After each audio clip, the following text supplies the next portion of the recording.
Assalamualaikum warahmatullahi wabarakatuh. Kembali lagi dengan kami kelompok Slackware OS. Di sini kami ingin memenuhi tugas presentasi CGR Sistem Operasi. Nah, di sini kami terdiri dari 3 orang. Yang pertama yaitu saya sendiri Ahmad Daniel Tepu dengan NIM 4232650001 dan rekan saya ini Bob Valentino dengan NIM 4233550032 dan yang teman saya satu lagi ini Idris Putra Hatoguan dengan NIM 4233550020. Nah, langsung saja kita masuk ke jurnal pertama. Judul jurnal pertama yang kami review yakni Navigating the Uncharted Waters, Exploring Challenges and Opportunities in Blockchain-Enabled Cloud Computing for Future Research. Nah, latar belakang pembuatan jurnal ini adalah yang pertama itu jurnal ini disusun untuk mengeksplorasi tantangan dan peluang yang muncul dari integrasi teknologi blockchain dengan komputasi awan.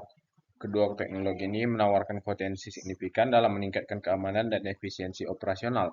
Namun, mereka juga menghadapi sejumlah isu, termasuk masalah skalabilitas dan regulasi yang perlu diperhatikan. Dengan fokus pada pendekatan multidisiplin, jurnal ini bertujuan untuk memperdalam pemahaman tentang hubungan antara blockchain dan cloud computing, serta mendorong kolaborasi antara akademisi dan praktisi melalui publikasi ini. Diharapkan dapat memberikan kontribusi signifikan bagi literatur dan mendorong penelitian lebih lanjut di bidang ini. Nah, metode penelitian yang digunakan itu adalah yang pertama studi literatur.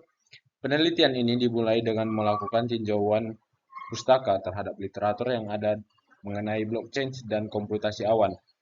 Sumber-sumber yang relevan dari jurnal akademis, konferensi, dan laporan industri dianalisis untuk mengidentifikasi tren, tantangan, dan peluang dalam integrasi kedua teknologi. Yang kedua yaitu analisis kualitatif. Wawancara mendalam dilakukan dengan para ahli di bidang blockchain dan komputasi awan untuk mendapatkan wawasan tentang praktik terbaik, tantangan, dan potensi aplikasi. Data dari wawancara ini dianalisis menggunakan pendekatan analisis tematik. Yang ketiga ini studi kasus. Beberapa studi kasus dari perusahaan yang telah mengimplementasikan solusi blockchain dalam cloud computing dianalisis untuk memahami dampak praktis dan hasil yang diperoleh. Ini memberikan konteks nyata dan contoh konkret untuk diskusi. Nah, yang keempat yakni pengembangan model konseptual. Berdasarkan hasil dari studi literatur dan analisis kualitatif, model konseptual untuk integrasi blockchain dalam cloud computing dikembangkan. Model ini berfungsi sebagai panduan untuk penelitian lebih lanjut dan aplikasi praktis maksud saya. Yang kelima ini rekomendasi untuk penelitian masa depan. Penelitian ini diakhiri dengan menyusun rekomendasi untuk penelitian selanjutnya dengan fokus pada area yang masih kurang dieksplorasi dan potensi inovasi di masa depan. Nah, kita masuk ke dalam hasil penelitian. Tantangan yang pertama itu tantangan integrasi. Penelitian mengidentifikasi berbagai tantangan yang dihadapi dalam mengintegrasikan teknologi blockchain dengan cloud computing.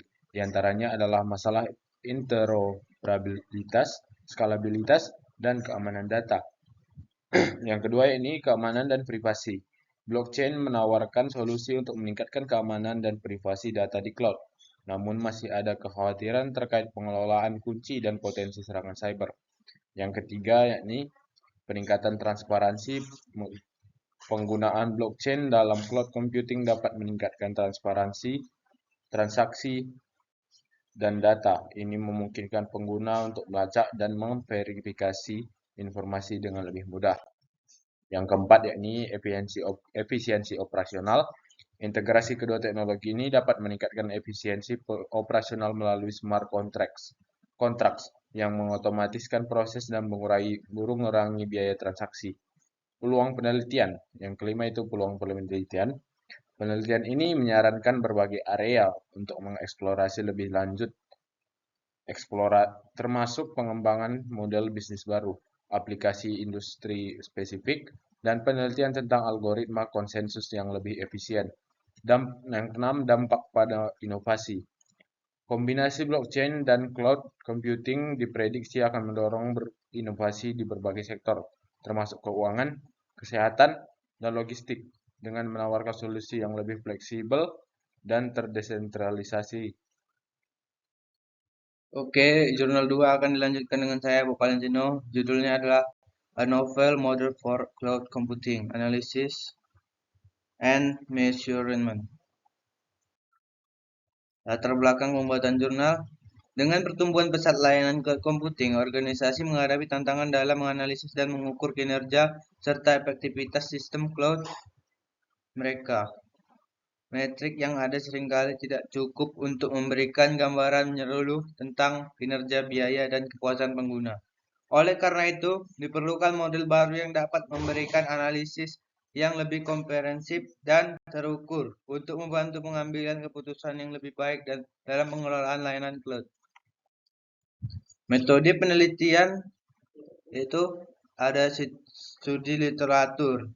Peneliti menganalisis berbagai model dan metrik yang ada dalam cloud computing untuk mengidentifikasi kekurangan dan peluang perbaikan.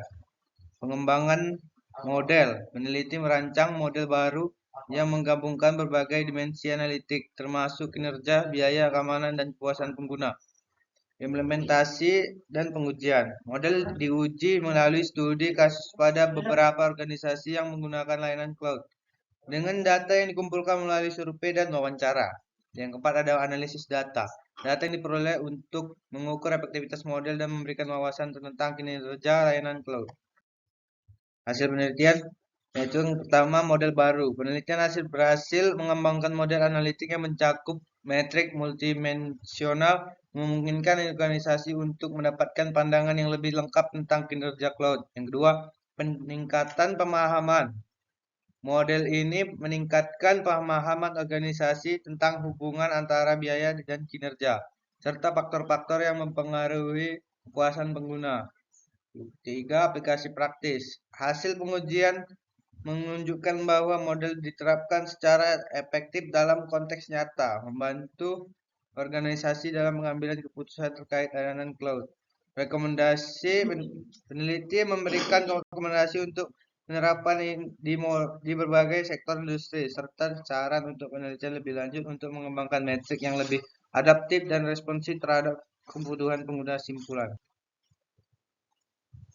Sekarang kita masuk ke jurnal ketiga dengan judul yaitu Implementing Cloud Computing in Companies to Increase Business Efficiency. Pertama ada latar belakang pembuatan jurnalnya, yaitu latar belakang pembuatan jurnal ini menyoroti pentingnya produktivitas dan efisiensi perusahaan di era digital, di mana sumber daya seperti waktu dan tenaga kerja harus dimanfaatkan secara optimal.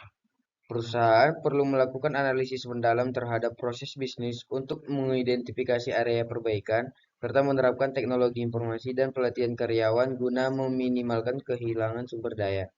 Inovasi dan fleksibilitas juga menjadi kunci untuk beradaptasi dengan perubahan pasar dan kebutuhan pelanggan. Cloud computing yang muncul sebagai solusi utama dalam pengelolaan data dan penguatan infrastruktur TI perusahaan.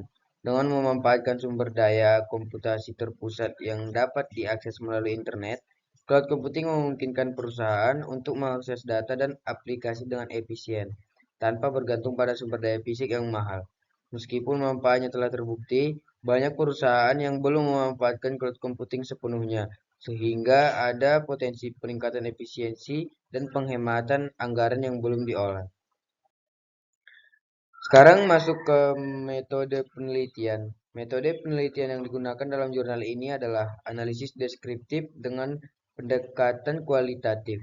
Tujuan dari pendekatan ini adalah untuk memahami makna yang diberikan oleh individu atau kelompok terkait masalah sosial atau kemanusiaan yang diteliti. Langkah-langkah dalam proses penelitian yang pertama ialah pengumpulan data menggunakan instrumen penelitian khusus. Yang kedua, metode utama, observasi dan wawancara. Yang ketiga, analisis data, melibatkan analisis data induktif dan interpretasi data. Yang keempat, sumber data, menggunakan sumber primer seperti publikasi akademik, artikel berita, dan catatan langsung dari penelitian.